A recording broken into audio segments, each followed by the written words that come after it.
All right.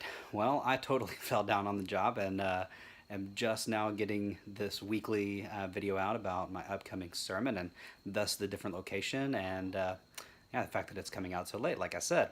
But I did want to talk about it. We're going to be doing our first of 4 weeks in the story of Ruth. So we're going to be in Ruth chapter 1 this week.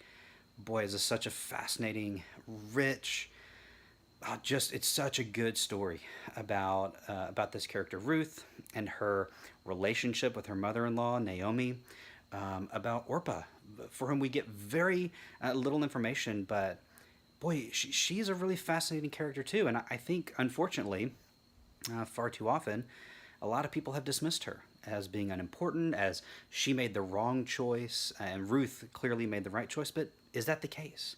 Was that the cultural expectation at the time? We're going to look at all that kind of stuff and kind of dive into who are these characters, why are the decisions they're making important, all those kind of things. So read ahead, read Ruth chapter 1. I think you're going to be enriched by reading it, and just pay attention to the characters, pay attention to the choices they make, pay attention to their motivations for why they're doing what they're doing, and also if you want a little bit of kind of heads up where we're going, we're going to talk about where they went. Moab. What's the relationship between Israel and Moab? Because if you go back and you look historically before this period, the time period of the Judges, when Ruth is coming out of, it's not a very good history with Moab.